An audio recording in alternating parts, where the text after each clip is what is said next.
হঠাৎ করেই বাড়িতে মেহমান আসায় গরুর শাটশুট আর বাড়িতে পালা ডিম পাড়া ডিমওয়ালা মুরগি মেহমানদের রান্না করে খাওয়াই। আমি তো ভাবতেই পারিনি মুরগির পেটে এতগুলো ডিম থাকবে। তো পরে কিন্তু আফসোসই লাগতেছিল, কিছুই করার ছিল না আফসোস করে। তো যাই হোক, আসসালামু আলাইকুম, কেমন আছেন সবাই? আশা করি সবাই ভালো আছেন। আল্লাহর রহমতে আমিও অনেক ভালো আছি। চলে আসলাম আপনাদের মধ্যে আমার রান্না বান্নার ভিডিও নিয়ে। তো প্রথমেই আমি শাটশুট রান্না করার জন্য শাটশুটগুলো আগে ঠান্ডা পানিতে খুব ভালোভাবে ধুয়ে এখন গরম পানি দিয়ে একটু ফুটিয়ে নিব, যাতে এর ভিতরকার ময়লাগুলো সব বের হয়ে যায়। তারপর আমি এই যে এখানে কড়াই বসিয়ে দিলাম, দিয়ে তেল দিয়ে এখানে পেঁয়াজ কুচি দিয়ে দিলাম। ওইদিকে আমি হচ্ছে শাটশুটগুলো খুব ভালোভাবে ধুয়ে পরিষ্কার করে নিয়েছি। পেঁয়াজটা একটু ভাজা হয়ে গেলে এখানে বেটে রাখা মশলাগুলো দিয়ে দিলাম। আর প্রথমে মেহমান আসার সাথে সাথে তাদের কিন্তু নাস্তা দিয়েছিলাম আর সেগুলো ভিডিও করেছিলাম, কিন্তু ভুলবশত আমার থেকে ডিলিট হয়ে গিয়েছে, কিছুই করার নেই। এইবার আমি একে একে গুঁড়া মশলাগুলোও দিয়ে দিলাম, ধনিয়া গুঁড়া, হলুদ গুঁড়া, মরিচ গুঁড়া, লবণ সব দিয়ে এখন খুব ভালোভাবে কষিয়ে নিব। আর মেহমান ছিল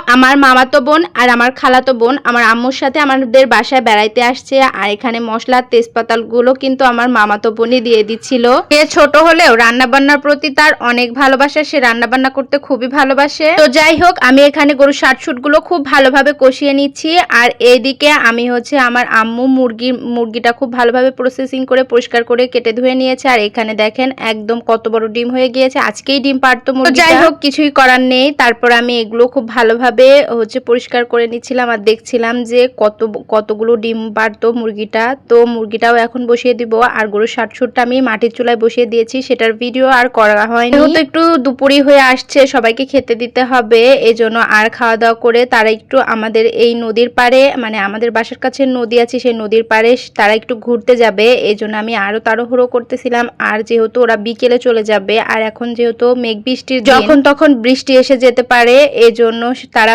বলছিল যে আমরা খাওয়া দাওয়া করে একটু ঘোরাঘুরি করে চলে যাব।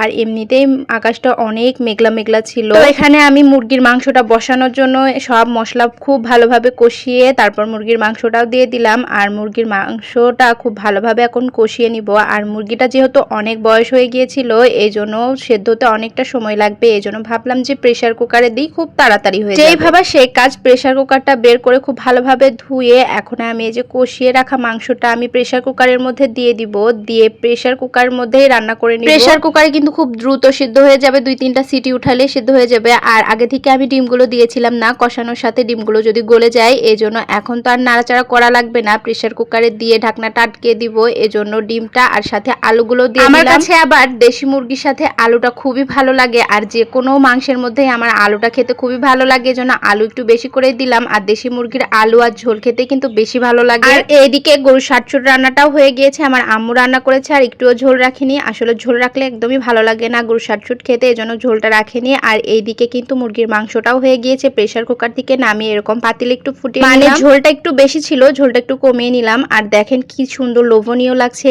পরে আর খাওয়া দাওয়ার ভিডিও করিনি, যেহেতু আমরা একটু ঘুরতে যাবো আর ফোনে চার্জ ছিল না, এই জন্য চার্জে লাগিয়ে দিয়েছিলাম। এই যে আমরা নদীর পাড়ে ঘুরতে এসেছিলাম আর আকাশে দেখেন কি পরিমাণ মেঘ আর হচ্ছে বৃষ্টি প্রায় চলে এসেছিল। আমরা খুব দ্রুতই চলে এসেছি একটু ঘোরাঘুরি করে। মাশাআল্লাহ অনেক সুন্দর পরিবেশ, নদীর পাড়ের প্রকৃতি দেখতে এমনিতেই অনেক ভালো লাগে। তো আজকের ভিডিওটা এই পর্যন্তই, আর বড় করলাম না। তো সবাই ভালো থাকবেন, সুস্থ থাকবেন, আল্লাহ হাফেজ।